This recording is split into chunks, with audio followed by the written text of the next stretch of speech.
So let's start. Let me just introduce to you Ian, a fascinating man. I had an opportunity to be in the holding room with him just to chat a little bit. It's amazing what he has done in life. And I must thank you, Dave. You suggested that we just get Ian here. And I had an opportunity to go and visit him at his office. And he told me the story. I said, Ian, you must come and tell it to ULP mentees. And Ian has been described as a serial entrepreneur.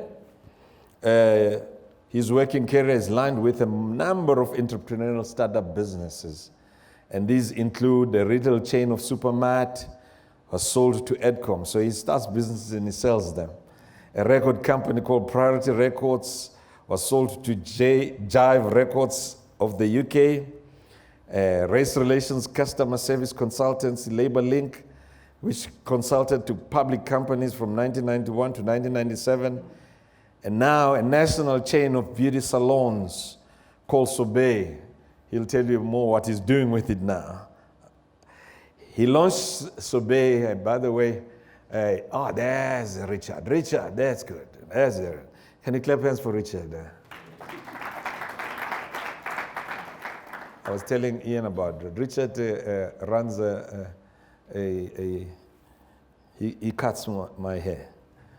And every Sunday he cuts my hair. Sorry, I divert a little bit. But I'm glad he's here. And he was in a salon, and then from there, the salon closed down. And then he phoned me one day. He says, "Where are you?" I said, "Richard, I need you."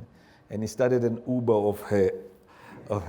He came to my house and cut my hair. Right now, he's got so many customers that he comes to your home. So it's an Uber of salon. So next time you want any cutting of hair and you want the conveniences of your home, Richard, stand up, man.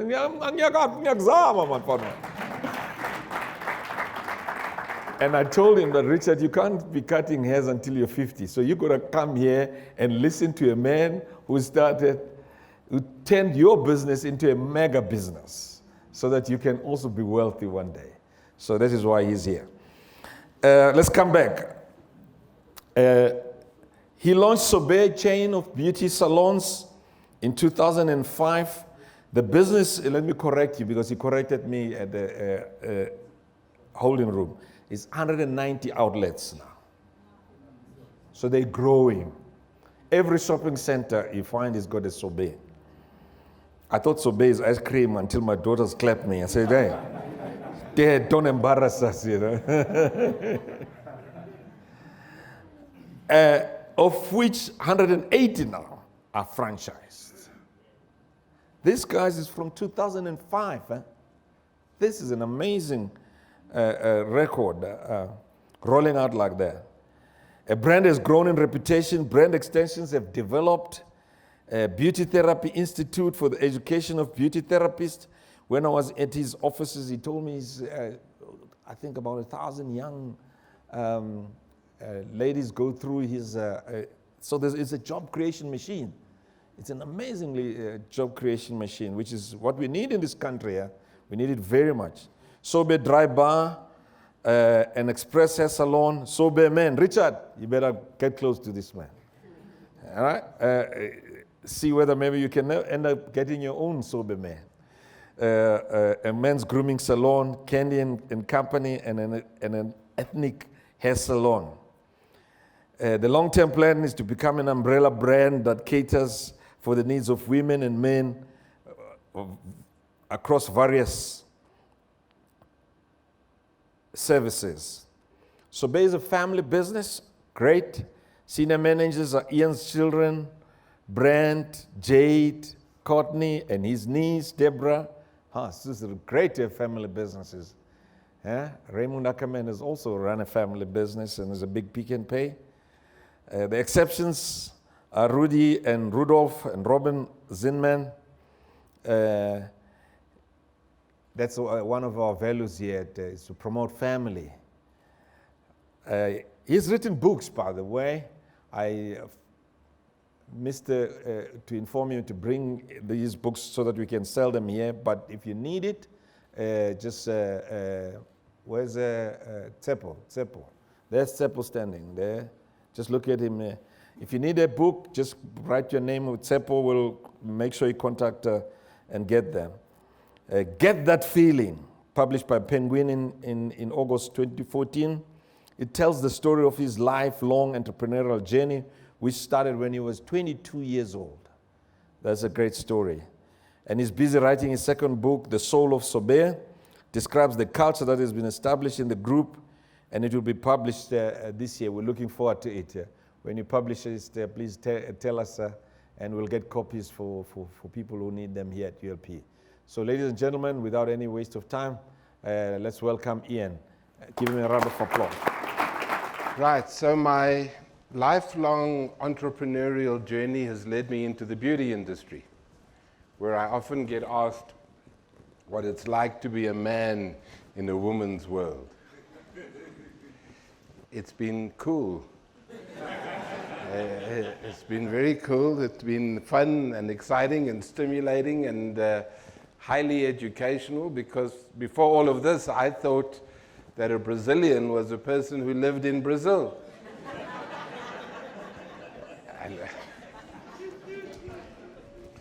and that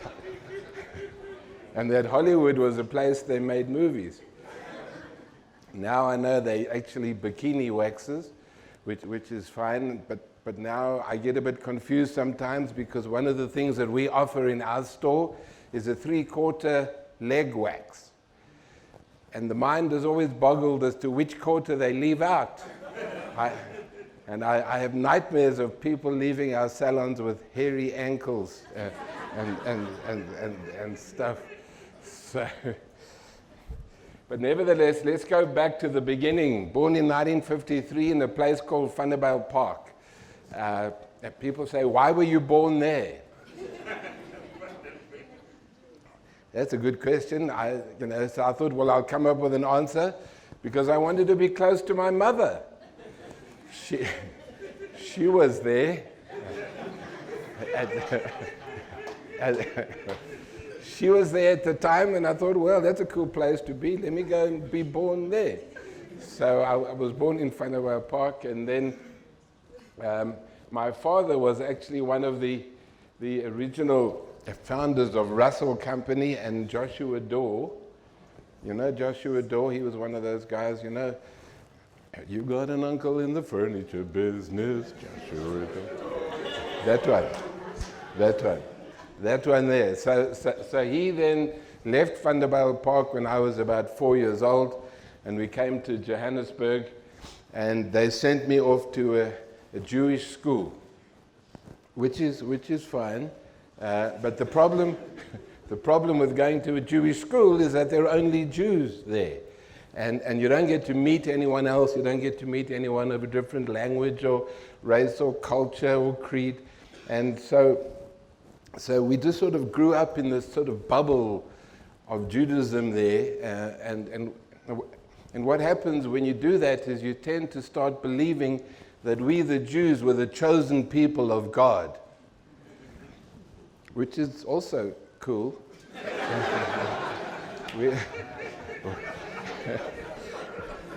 Why? Who wouldn't want to be chosen by God? I mean, really. So it's very special. And because you're young and naive and you're a bit silly, you believe that kind of stuff, and you grow up believing it, and there's a sense of superiority that comes out of that school. And you know, that's what I looked like when I left school. And I'm not quite sure that he believed I was the chosen one at that time. I don't know, God was too happy with his choice at that stage. But nevertheless, a couple of weeks later, I looked like that, and I went into the Air Force, and I spent 1 year there doing my compulsory, military service. We had to, as whites, we had to go to the Army or the Air Force. And I walked into the Army thinking that I had been chosen by God. And I can tell you there, I met another group of people for the first time, white Afrikaans-speaking males who were running the place. And I can tell you for sure they didn't think so. They didn't agree that I had been chosen by God. And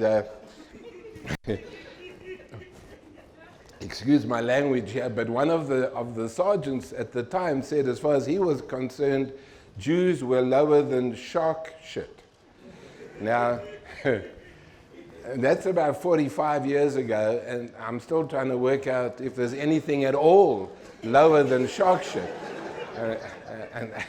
And I don't think there is. So there was a hell of a discrepancy. I mean, I came in thinking I was chosen by God, and the next day I was shark shit. So that was a hell of a fall from grace. From hero to zero. And then I actually learned something very important there. Sorry, I'm just going to go back quickly. Because what they told me that they were chosen by God. And they had been chosen. And I'm sure those of you that, that have learned South African history, as I did at the time, you will notice that the Afrikaans people who were practicing apartheid were convinced that this was verified by God and it was all part of a religious thing. So they said they were chosen by God, and that's quite a dilemma. I was 17 years old, and it sort of forced me to ask some quite difficult questions, like, who's doing the choosing here? And why is he so confused? He doesn't know who he's choosing anymore. It's us and them and who knows who else. So I learned a very powerful lesson at that time, that there's no one group superior or inferior to another. We're all just different, and the sooner we learn to respect and tolerate our differences, the better off our country would be. And I've kept that in my heart ever since. Then I'm off to Wits University, where I very successfully dropped out. After 2 years, boom, boom, boom, boom, and I had to leave, and then so I became a singer, and I used to sing there in a cocktail bar in Berea, in Johannesburg in 1974. I then went to work for the music industry, the Gallo Record Company. And I was there for about 18 months, and it's about the only time in my life that I've actually worked for someone else. So that was an interesting time. And then about 18 months in, I had a conversation with my older brother. He came back from America, and he said that he had seen this business in the States called Kmart. And it was this huge, big, sort of departmental discount store. And he came, he said, you know what, we have to open this thing in South Africa. We need a Kmart here, and we're going to aim it at the black market, and we're going to do mass business, and it'll be a discount division. And I happened to be 22 years old at the time, and I'm kind of freshly dropped out of university, so I didn't know much about anything. So I said, well, that's a great idea, but who's going to run it? And he pointed at me, and he said, you're going to run it. So I said, well, that's not so cool. I mean, what do I know about business? What do I know about departmental discount stores, especially big ones? And what do I know about management? And what do I know about the black market? I mean, I knew nothing. So I decided, I said what most young, naive boys would say, sure, let's do this thing. So we did it. And about 6 months later, we were ready to launch Kmart in South Africa. One of the problems, however, was I didn't know much about trademarks and stuff like that. So we just used the name Kmart. Seemed like a good idea. It worked for them,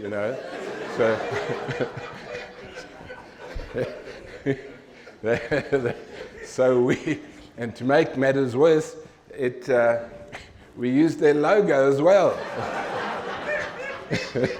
It was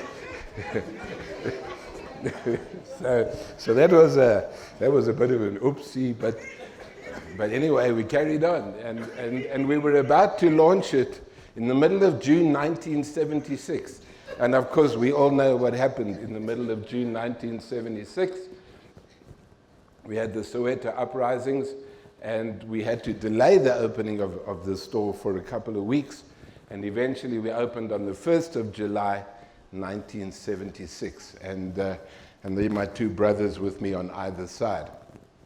And at the time, you know, there was a lot of police stuff going on and these big hippos and vans, and they were watching for riots all over the place. So we got, they said to me, listen, we've got to advertise very cheap prices. And I knew nothing about gross profits and pricing. I thought, okay, well, I'll cut the prices. So I cut the shit out of the prices. I mean, it was hectic. I tell you, people came from KwaZulu-Natal.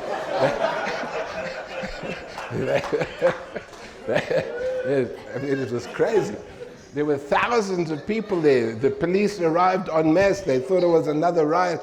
So we had a big problem there. They came with the dogs, and it took them quite a while, to convince them that this was not a riot. It was actually a store opening.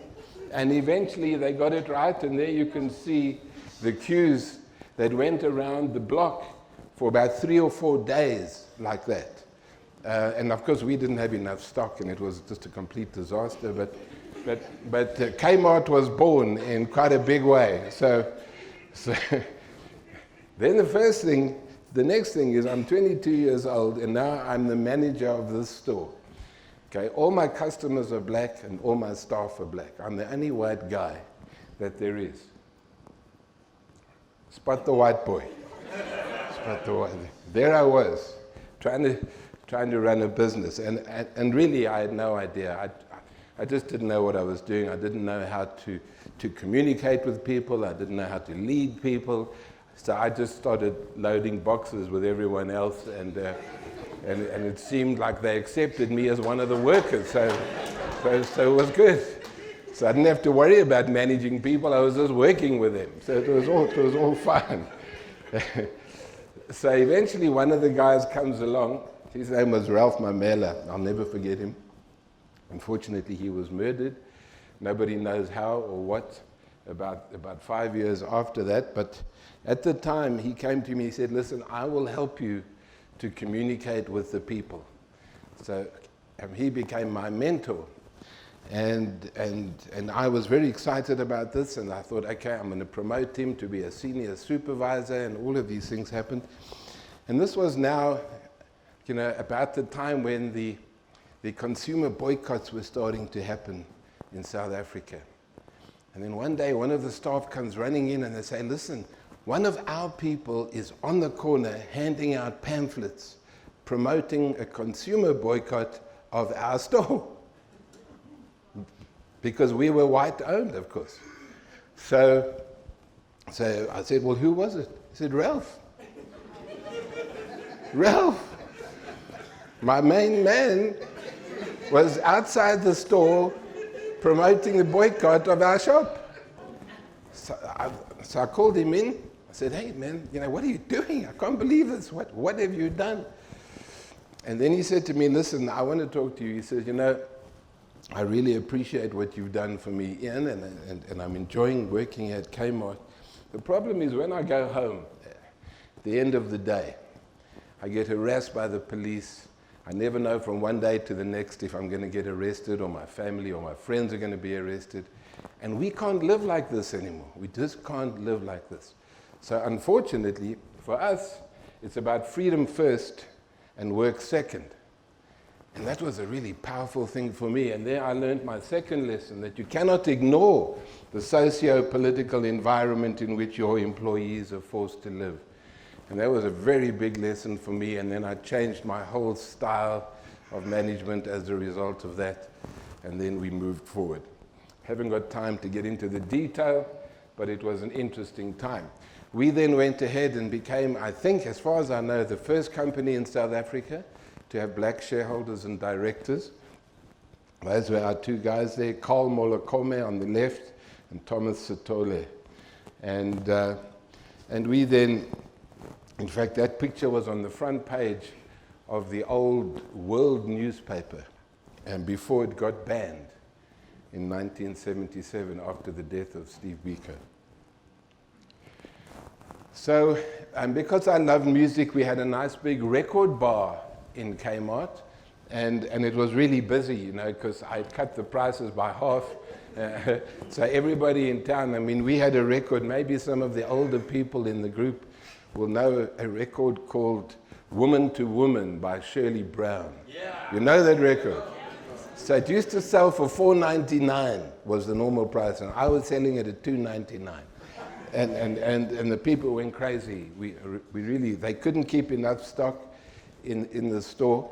And one of the big hits at the time, one of the big artists at the time, you'll all know her, was Letta Mbulu. And she had a big album.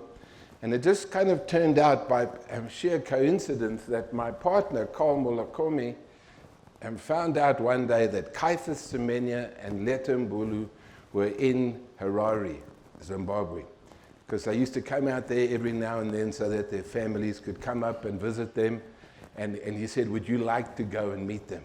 And I said, I would love to meet them. I was so excited because I knew what a big star she was. So we went. So there we are sitting in the hotel room with Carl on the left and Caiphus on the right. And we hit it off, you know, very quickly. Caiphus and I became friends. And in no time, we had started a record company together.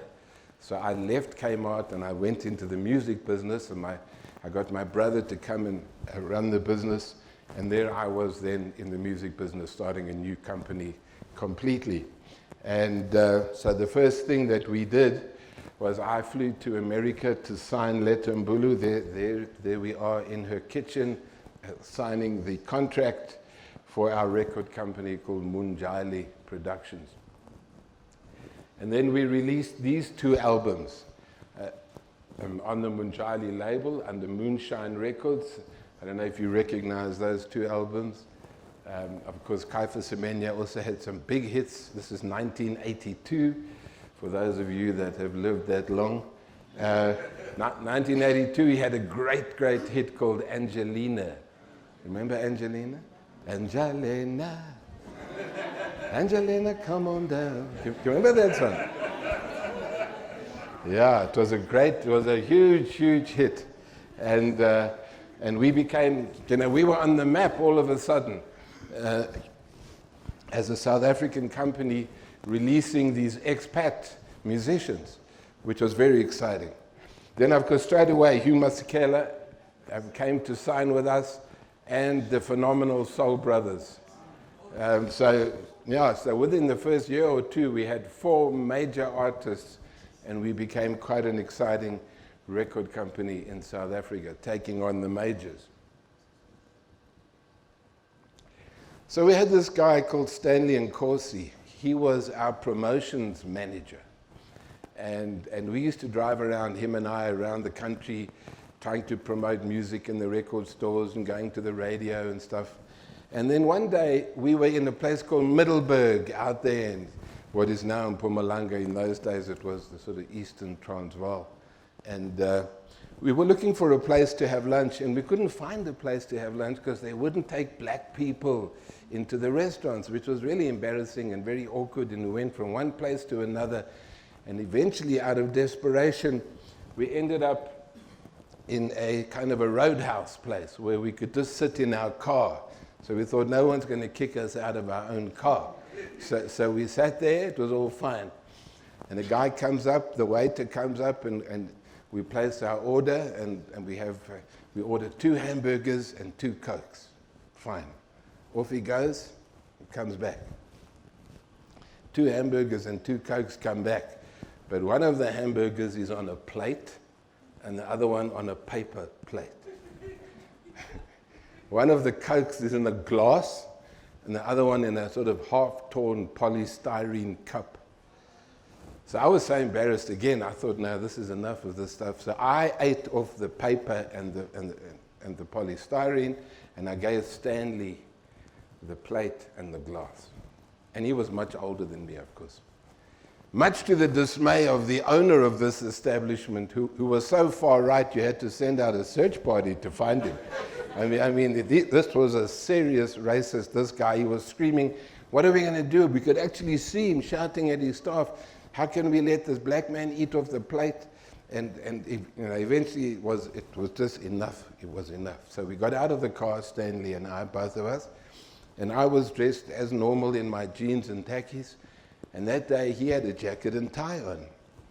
And he looked, he was quite a lot older than I, and we decided to reverse our roles. So I played the humble, rural African servant, and I went up to this guy there who was standing there behind the counter, and I said, "Nyabonga Baba." And he looked at me, "No, this didn't look right." And then Stanley stepped up to the plate, and he straightened his tie, and pulled his jacket on, and he went up to the guy, and he pointed his finger in his face. He said, "Don't you ever treat my white boy like that again."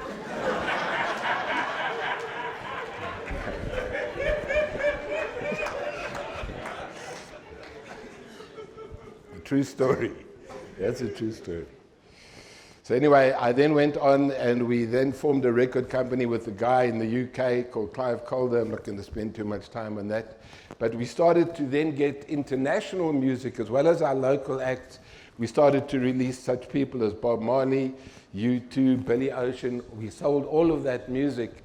And I was really enjoying this because I could fly around the world and go to these various labels. Arista Records based in New York, Jive Records in London, Island Records in London. And one year, I went to New York for a meeting with Arista Records, and they introduced this new young lady that they said was going to be the next biggest female superstar of the world. She was young at 19 years old. And we had heard that if you spend time in the music business, they all say this is going to be the next big thing. Anyway, they played the music and it was great. And then the guy said, "Well, she's waiting outside here, and maybe you guys would like to take a picture of the next female superstar." So when she walked in, we had no problem standing up and going to take a picture. She was a beautiful young girl. And there she was, Whitney Houston. So that was when she launched her career at 19 years old, and there I was with her new album. So it was an exciting time to meet people like that. And she did, as you know, become a superstar, and we distributed her music in South Africa. So then something interesting happened. My partner, Clive Calder, said to me, "You know what? We can't record Masekela and Semenya and these people in South Africa. Obviously, they won't go to South Africa, but maybe we can do something in Gaborone, Botswana." So he bought a state-of-the-art recording studio. You can't see it, but it's on the right there. It's on the right there. The studio itself is the little house there in a place called the Woodpecker Inn, just outside Gaborone in Botswana. And so we set up a studio there. And the guys came. And they came, and there you go. Just excuse my short shorts there on the left. But the person on the right is Hugh Masekela. And the three other guys are the Soul Brothers. And the guy in the middle is a guy called Stuart Levine, who was the music producer for Hugh Masekela. So we did an album there called Techno Bush, which looked like that. Was the first album recorded in that studio. And then, unfortunately, what happened was about a couple of months after that thing, we started a new thing with Masekela. And what happened was that at the end of the day, every evening, we used to go to this guy's house. His name was George Pashley. And we used to have a few drinks. And I was still a bit young and naive. I didn't know who he was, him and his wife, Lindy. And they always seemed to have a lot of new people coming through, all the time that I'd never seen before. But there was no politics being discussed. It was just cool, listening to music, having a few drinks. And there I was, this white boy in the middle of all this. And it turns out that this was an ANC safe house in Cameroon. And there I was wandering around, drinking and having a whale of a time. But it had a very sad ending, because in June 1985, that was the house that was hit by the South African Defence Force, and George and Lindy and 6 others were killed in the house, and it was a place that we had been visiting. So it was really scary, and it was terrifying and shocking, and we lost some great friends. So we packed up the studio and we went back to Johannesburg. Sad ending to that exciting story. Then, at the time, I was still helping my brother out, and then a couple of guys came out of jail, and they said they wanted to come and work with us. One of them was a guy called Libon Mabaso. I don't know if you know that name. You know Libon. He was, at that stage, the leader of Azapo. And they said, came to us, and they heard that we were a little bit progressive, and he said he wanted a job, because he was banned, politically banned. He couldn't go out and have any public gatherings, but he was allowed to work, and he came to us. And we were very happy to take him, and he became our dispatch manager. So during the day, he was dispatching products, and at night he was plotting the downfall of the government. So an interesting time. And then through him and another guy that worked with us called Letsatsi Masala, I learned all about black consciousness and about Steve Biko, and that's when I got really embroiled in trying to understand South African politics and what was going on. So we changed a few things at Supermart, and I was helping out there, and we were dealing with race issues. And then I decided, you know what, it's working so well at Supermart. In fact, it became Supermart, by the way. We had to change our name because the Americans arrived en force, lots of lawyers with large files, and they came from America en masse, these guys. And they said, no, you can't use our name anymore. And this was after 12 years. 12 years of calling ourselves Kmart. I mean, I don't know how much time ago, but there's a little funny story there. So we got a Supermart, or Kmart at the time, as you know, it was in the middle of town, and it was all black customers.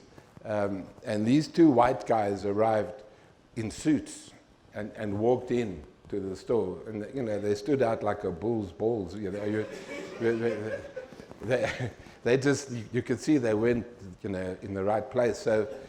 So the manager looked at these 2 guys very suspiciously, and one of them takes out a camera and starts taking pictures of the shop. And our manager, his name was Elias Seleke, and he got very upset.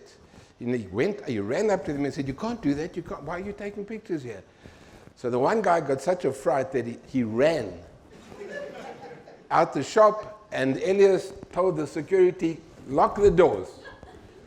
So we arrested 2 white lawyers from America.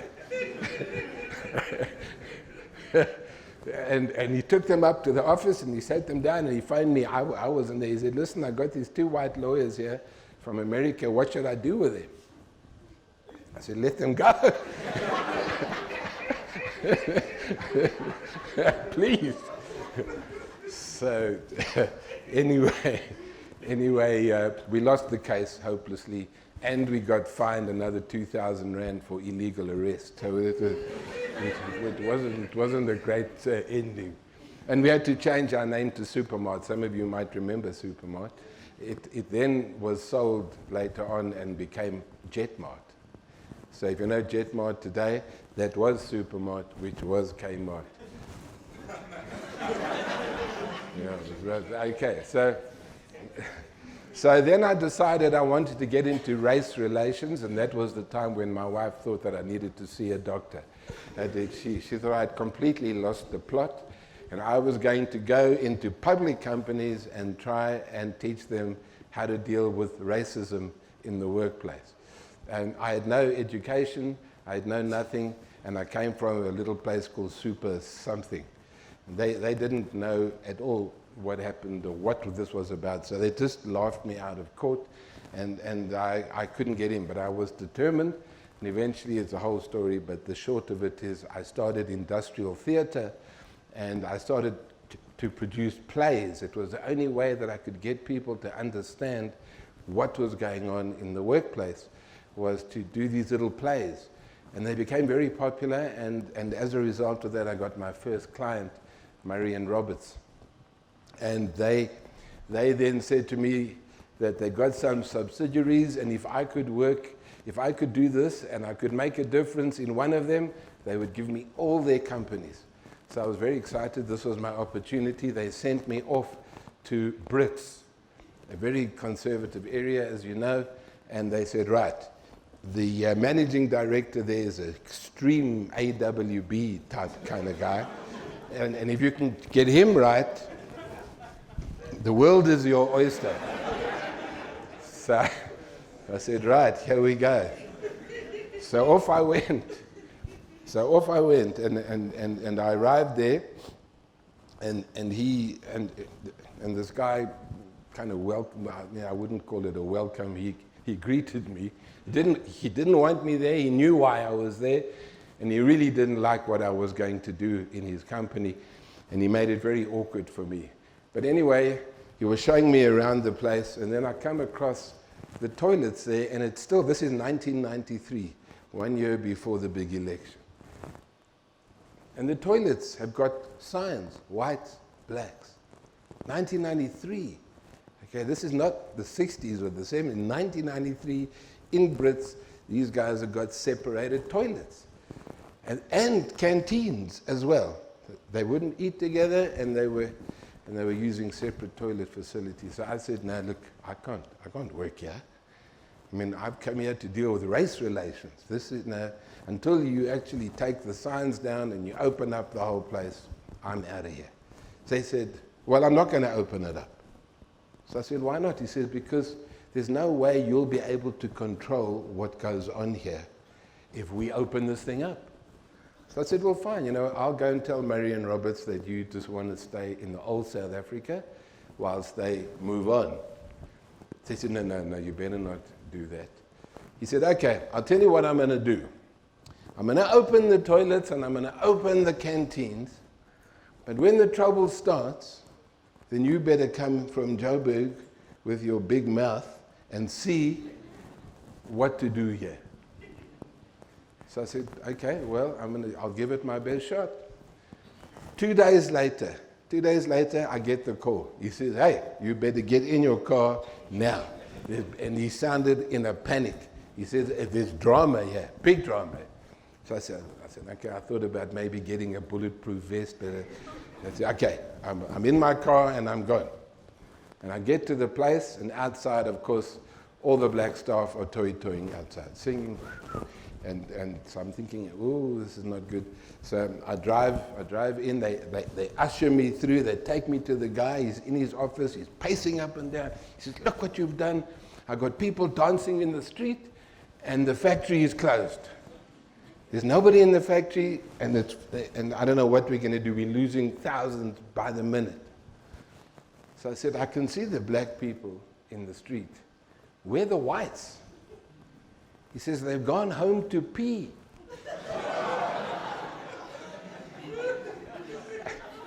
I said, what do you mean? He said, I told you we're going to have problems here. They go home to pee and they have lunch at home and they come back. I said, no, well, that's no good. So he said, what are you going to do now, Big Mouth? Seeing as you caused all the drama. So I said, I don't know. Maybe we should just get 2 groups of people. We get the black shop stewards, the white supervisors, get them into a room, and let me see if I can talk to them and try and reach some kind of solution. He says, okay, he'll try. So a few hours later, we're sitting in this room with the 2 groups of people, and I say to them, and he introduces me as the guy who caused all the trouble. And I got some vicious looks from a few people there. But nevertheless, I start off and I say, right, let me ask the white supervisors first. What is the problem here? And they answer in Afrikaans. The one guy stands up. He says, there's no problem. I said, there is a problem. You guys are going home to the toilet. That's a problem. He said, no, no, no. He says, no, this whole new South Africa thing, it's about freedom of choice, right? So I said, yeah, it's freedom of choice. He said, well, no, that's fine. We choose to go home. I said, no, but that's not, I don't think that's what they meant. Anyway, I said to him, but why? The question really is, why are you going home? What is the problem? And then he just let loose, this guy. And it was quite amazing. I mean, he didn't pull any punches. He just said, you know what, these black people, they're like pigs. They're dirty.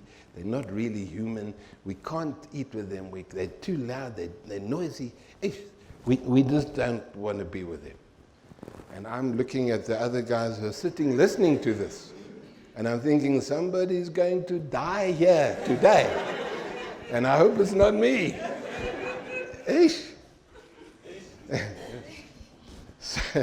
So I say to these guys, listen, would anybody like to respond? No, they're all sitting very quiet, very quiet. So I said, listen, please, we have to try and resolve this before the end of the day, because otherwise we're just going nowhere. After a while, one of the guys puts his hand up. He says, I'll talk. He says, but before I speak, I'd like to ask the managing director, of all the Murray and Roberts companies in the group, where do we rate in terms of our productivity? The MD says, last. We're the worst in the whole group. And the shop steward says, but do you know why? He says, no. I don't know why, because if I knew why, I would try and do something about it. He says, it's your lucky day, sir. Today you're going to find out why. He says, well, I'm very keen to hear. Please, tell me. He says, well, you just heard how these guys talk to us and what they think of us. How do you think we feel? He says, you must be feeling bad. He says, yes, you're right. We feel very bad. But we can't respond to them in the same way as they talk to us, because we'd be fired just like that. So, but we have our own way of responding. So he says, what do you mean? What's your own way? He says, well, I've been working here for 5 years, and virtually every single day since I joined, we engage in some act of sabotage. What? Sabotage. We just sabotage your business every day. He said, what do you mean sabotage? He said, no, it's no problem. We break things.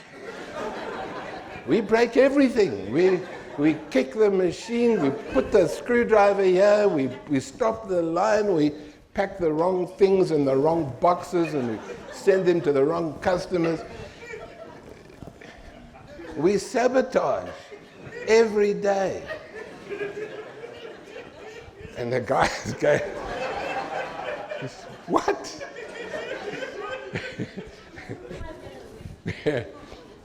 But then he came with the coup de grace, this guy, the shop steward. He said, let me tell you something, sir. He said, if these people do not believe that we are fit enough human beings to eat with and to stand next to in the toilet, what makes them think we are fit enough human beings to work with? Wow, that was the power. That put the light on. And for me also, and then I realized right at that moment that this was the single biggest problem facing the South African workplace and South African productivity was racism in the workplace. But not many companies were willing to acknowledge that, and they didn't know how to deal with it, and they didn't want to deal with it because it was too sensitive and too difficult, so they just ignored it or they swept it under the carpet and carried on. So anyway, we started working, and eventually we did end up working for about 15 different Murray and Roberts companies, and I did that for about 7 years of my life as a consultant. which was probably the most rewarding work I've ever done, because when you in your own small little way, if you can make a difference to the country in helping with the transformation, that was very stimulating and rewarding times. So I used to teach all the whites about what really happened in South African history. That was part of my program. And then we skip a little bit and we get to 2004. We had just sold, Edcon bought Supermart in 2002, and then they renamed it, they rebranded it to Jetmart. And I was looking for something to do, and I was lying on the massage table, having just a normal massage, and the beauty therapist that was doing it said to me, "Have you ever thought about the beauty industry?" This is now the beginning of 2004. So I said, "Are you joking? I mean, what, me? Look at this face." Beauty industry. I used to use Lux soap once or twice a week. So I really I wasn't a beauty guy at all. Anyway, she said, "Never mind that, go and have a look at the business." And I did. She said, there's a gap in the market. But I asked her, I said, "Is there a market in the gap?" And she said, "Well, I don't know, but go and find out for yourself." And I did, and I discovered that there were no beauty salon chains under one brand, one umbrella brand in South Africa at the time, other than a company called Dream Nails, which was focusing on nails only. And I thought, okay, well, let's start beauty salons and let's see if we can try and build some sort of a brand. So I started buying up a few of these independent stores. We bought up 6 of them with the money that we received from the Supermart sale, and we launched Sorbet in 2005. We also then subsequently launched the Dry Bar, and as Maurice was saying, Candy & Co. as well, the ethnic hair brand, and of course Sorbet Man, which is probably our fastest growing brand at the moment in 2014. A few stats: currently 190 stores, of which 182 are franchised, over 2,500 staff, over 275,000 treatments per month. So we do a fair number of treatments, and hopefully some of you are experiencing some of those. And it's quite remarkable that of the 275,000 treatments, 60% of them are nail treatments. I mean, it's remarkable. I don't know what it is with women and their nails, but there's something happening there. You also can't understand it, right? Yeah, okay. But there is something. I can tell you for sure it's not about men, right? No, it's not about men. I don't think nails attract men. So, I mean, in all the years that I've had my mates drinking with me around the braai, having a few beers, not once, ever, has any of them, when a beautiful woman walked past, said to me, "Hey man, did you see that beautiful set of nails?" So,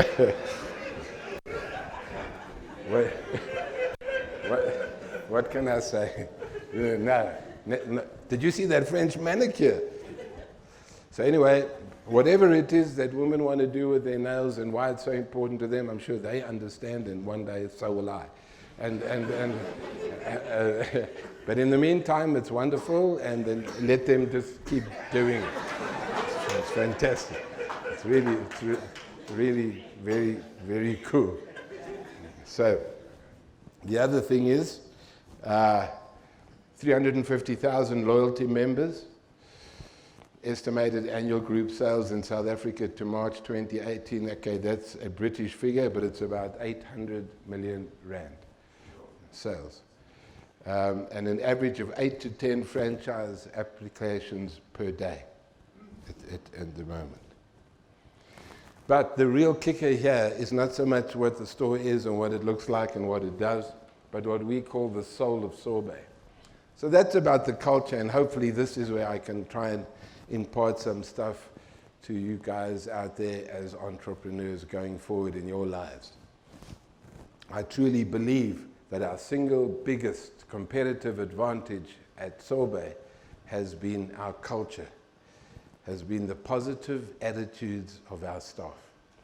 And we have some amazing stories actually that actually represent that fact. One of them, very briefly, is a woman who had cancer. She had a strong relationship with her nail technician in one of our stores. She went for a scan, and she discovered after chemotherapy that she was clear, and she was very excited. And when she came out of the scan room, whatever that is, she told her husband, please do me a favor. Please go to Sorbet in Oaklands and tell Kenzie, the nail technician, that I'm okay. I mean, I had tears in my eyes when I heard that. And I thought, now, what is it at Sorbet that's happening that is creating these kind of relationships between our guests and our citizens? We call them citizens, our staff, because we call ourselves a community, not a company. So the important thing is, and I think this is something that you should all be thinking about, and I don't know if you've seen the TED talk by a guy called Simon Sinek. This comes from him. Okay, this is from Simon Sinek. He's got this golden circle thing, and he explains that most companies know what they have to do and how they have to do it, but not all of them know why they are doing it. And if you don't know why you're doing it, then often what happens is you start to believe that you're doing it to make money. And there lies the mistake. Because you don't go into business to make money. The purpose of business is never about making money, because that is the result. It's not the purpose. You need to understand, what is the purpose of your business? What are you trying to achieve? And we then had to sit down and work this out, and we said it's about touching people's lives. Every single day, our beauty therapists, hairstylists, barbers, our nail technicians are touching people's lives. And often people look down on themselves, and they don't have a lot of pride in what they do. You know, I hear some of our people say, I'm only a nail technician. What does that mean, I'm only a nail technician? Well, I couldn't really do much else yet, so here I am doing nails. And it's repetitive, and it's a little bit boring, and I'm doing the same thing over and over again. I say, no, you're not doing the same thing over again, because every single time, it's a different guest sitting in front of you. It can never be the same thing. It's a different person's life that you are touching, that you are making feel good about themselves. And that is not a job anymore, it's a privilege. To be able to do that, to be able to go home at the end of the day, you know, and say, I touched 8 or 10 people's lives today. I made them feel good. I helped them with their self-confidence and their self-esteem, because if they look good, they feel good, and they go out there and they face the world with confidence. And I did that today. So we try and get people to understand and to see the bigger picture in terms of what that means. How are we touching people's lives? Well, we inspire greatness in our community. We try and get people to uplift themselves, and this is pretty much what you're doing every day. And I take my hat off to you. This is a fantastic organization that you have here. So every single day, we try to inspire greatness. We want people to feel that they are part of something bigger than themselves. They're not just doing a job. They're on a mission together with us to become the largest beauty salon chain in the world, which is our ultimate objective. And they're on the journey with us. People say, how do you motivate so many people? I say, I don't motivate anybody. People need to motivate themselves. But what we can do is we can try and inspire people to motivate themselves. And that's what we try and do. We make our guests feel good about themselves. And then we talk about building community. Sorry, can I get some water, please? Sorry. Excuse me, every time I cough, the whole place is... So we talk about building community, and all of the stuff I was talking about just before this, and the relationships in the workplace, whether it's racial, cultural, religious, it doesn't really matter. But if we can't build a strong community of all the people that are working in that environment, we'll never be able to satisfy the needs of our guests, because the people will be more focused on each other than on serving the guest. So we have to work very hard to get this whole thing of respect and tolerance and acceptance of people that are different to you, that have now all come together in one workplace, and you have to have a common objective and a common thread, which is to serve people. And I think to myself sometimes, when Madiba came out of prison and he spoke about the Rainbow Nation, we were all so excited and we thought, this is it, this is what we've been waiting for, the Rainbow Nation. Well, sadly, that rainbow kind of disappeared in the mist, and now it's hardly visible, and we have something else completely in its place. But I say to our people, if we can't build, thank you very much, if we can't build a rainbow nation, why can't we build a rainbow community in Sorbet? Why can't we show the rest of the country what could have been done if we just had a bit more tolerance and respect and dignity towards each other in this country? And that's what we work hard on. And sometimes our people say, but what's this got to do with beauty, and beauty salons? It's got everything to do with beauty salons. Because one of those lessons I learned is you cannot ignore the socio-political environment in which you are living, because it's going to impact on your workplace. And if you don't think it is, you're being naive. You need to catch a wake up and say, hey, we're living in this country and look what's going on out there. Racism right now is probably worse than it has been for 20 years. And what are we doing about that? Not only within the workplace, but our guests of all different race groups. We still get the odd one coming and say, I'd prefer to have a white therapist. And then we'd say, well, we'd prefer that you leave. We don't have that. I mean, when I started this thing, there's a company called Dermalogica that we buy products from. The ladies here will know that product, I'm sure. Sorry. So when I started out in 2004, I was just getting going with Sorbet. They invited me to one of their functions, a launch function. So I went there. It was very nice, very smart, and I felt quite cool, although I was about 25 years older than anyone else and of the wrong sex. But other than that, I felt very comfortable there.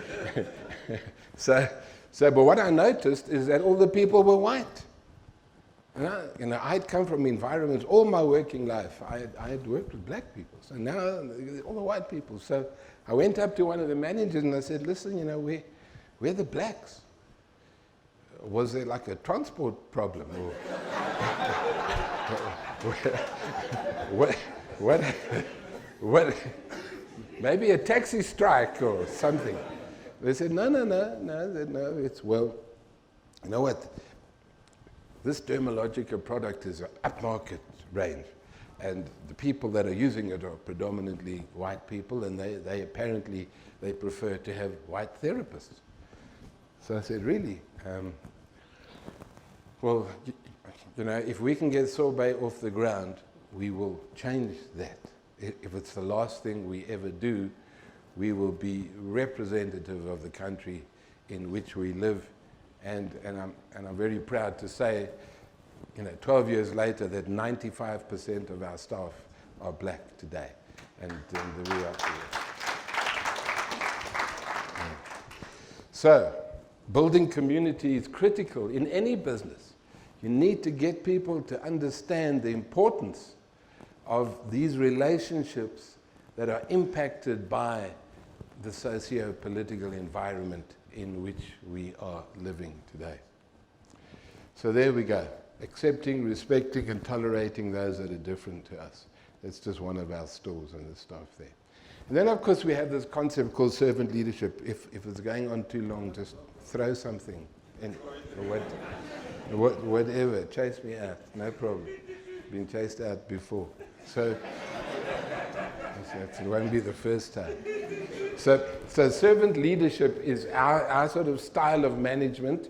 And as we know, the traditional South African management style, particularly coming through the apartheid years, was a very, very strong top-down controlling environment where people were, I'm the boss, and I'll tell you what to do and how to do it and when to do it, and I control your life, I control your destiny. I'll tell you when you can get your next salary increase, I'll tell you when you can go and leave, I'll tell you everything. You belong to me, you work for me. And that whole style of management hasn't done much to improve the working environment, unfortunately. So we decided to do something else. So if you look at a typical organizational style, you have the big boss, you have your subservient staff member, and then you have the unhappy customer. And the reason why the customer is unhappy is that because the staff member is so subservient to the boss that all they ever want to do is try and keep the boss happy. So they are busy, groveling all day long to keep the boss happy, and as a result, what part of the anatomy is facing the customer?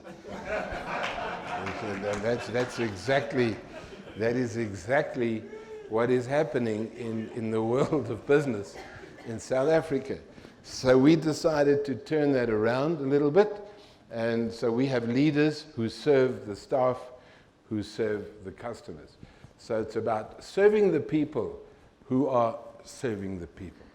And that is really a style of leadership that we very strongly believe in.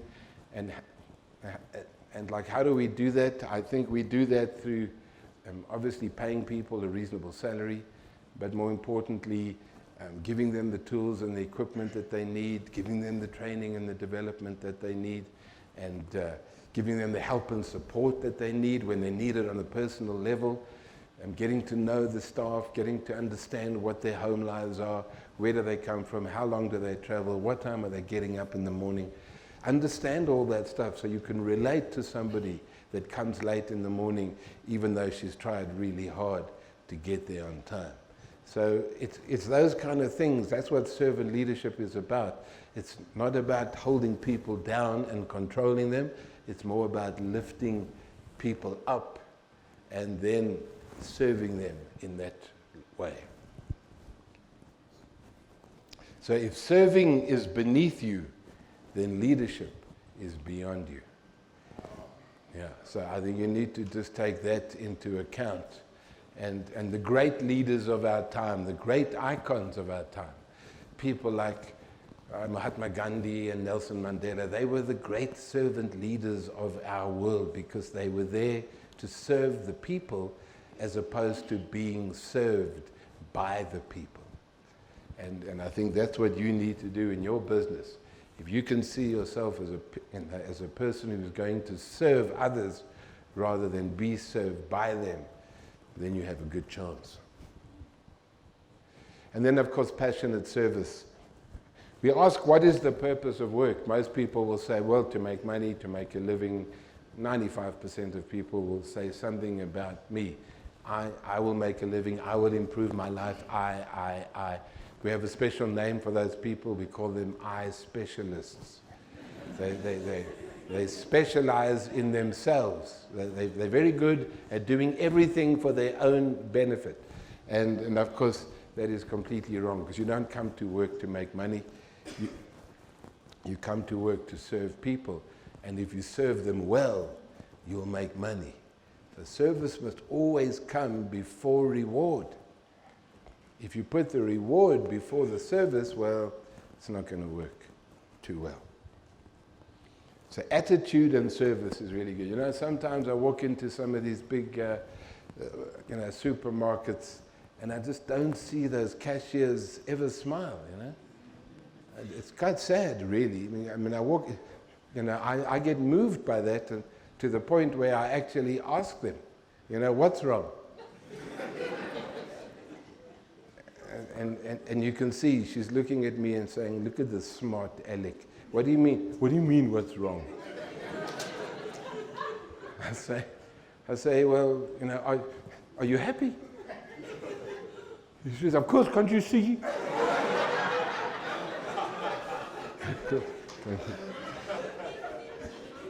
Well, if you're happy, tell your face.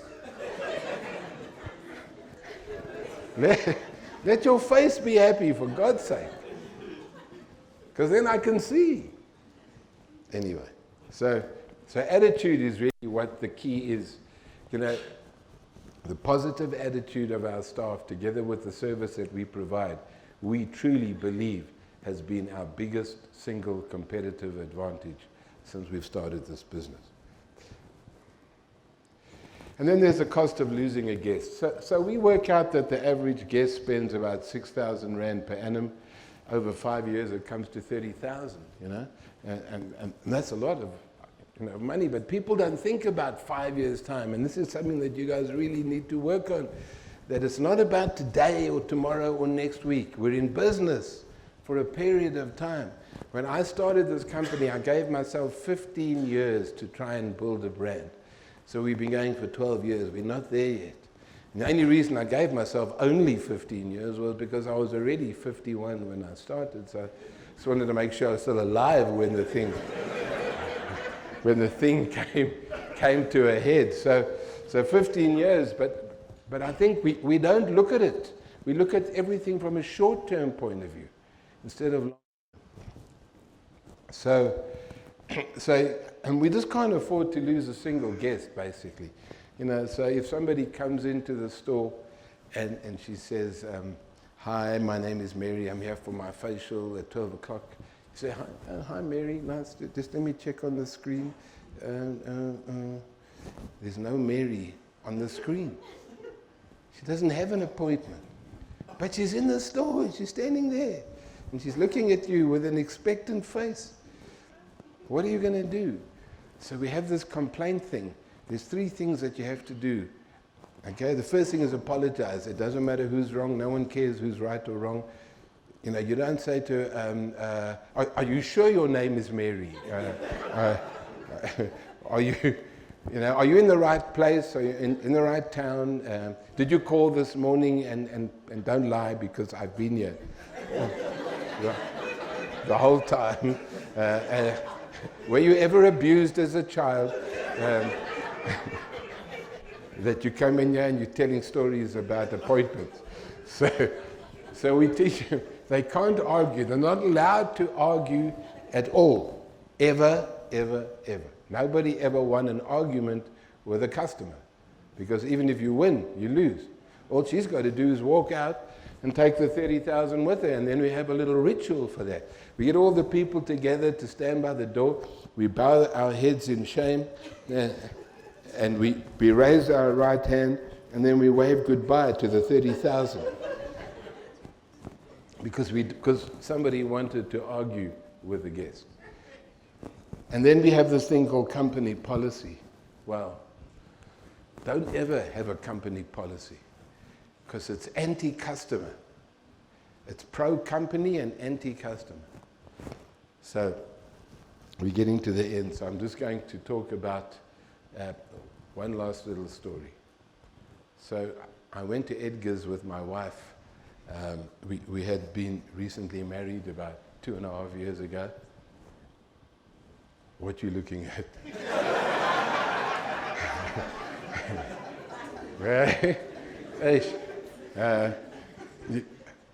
I don't look like a newlywed.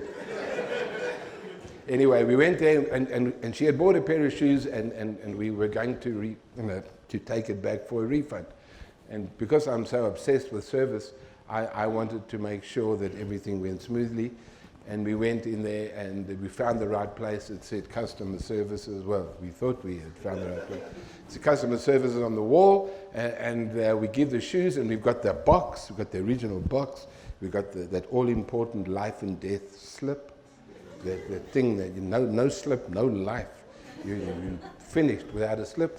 And we got everything we need, and we go and we take it back, and there's a young gentleman behind the counter, and we say, please, can we get a refund? He says, sure, and he's busy working away, and I'm watching him. Slowly, his fingers start slowing down, and the facial expression changes, and I say, okay, what's wrong? He says, I'm sorry, sir, there's a problem here. When you bought the shoes, they were 1,200 Rand.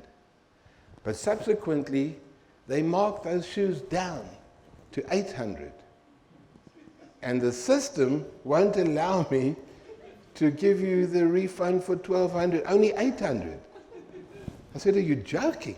He said, I'm not allowed to joke, sir. No.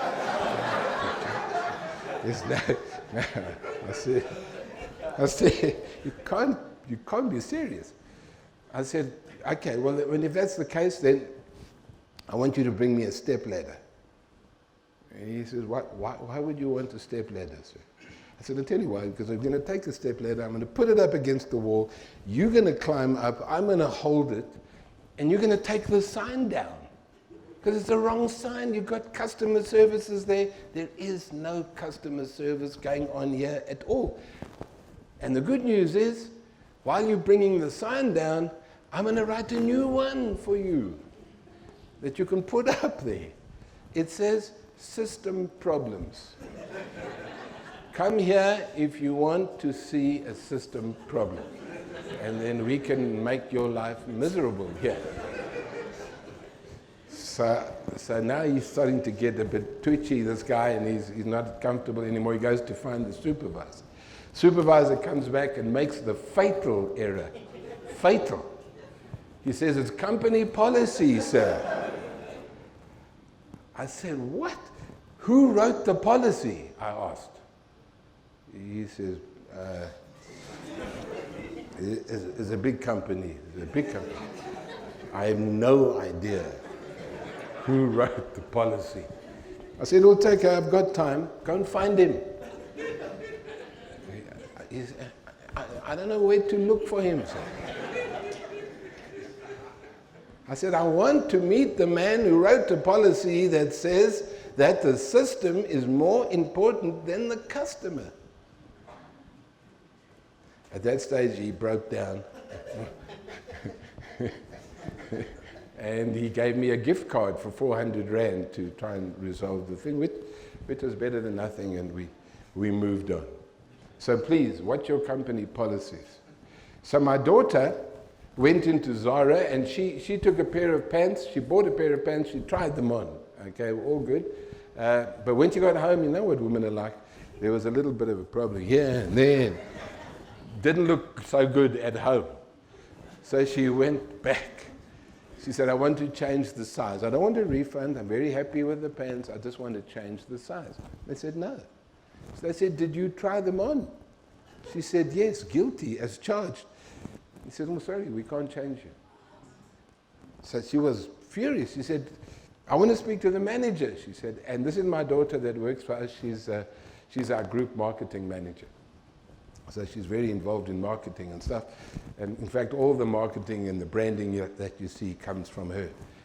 And she was really angry, and she said, no, you know, at Sorbet, we would never, ever ask questions like this.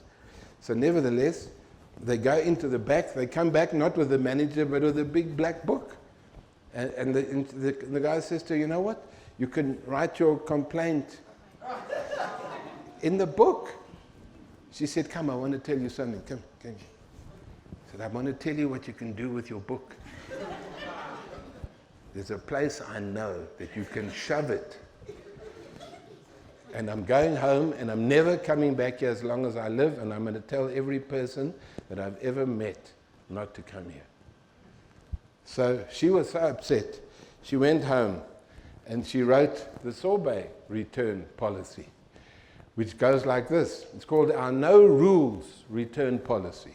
So you've changed your mind, that's okay. We still love you. Bring it back, no fuss, no slip, no ID, no passport, or your unabridged birth certificate, or your mother's marriage documents. Even if it's empty, damaged, half used, it's not your vibe anymore, or you just need the money for movies instead. Or the packaging clashes with your bathroom. Or you just plain old made a terrible mistake. Bring back anything, especially your business.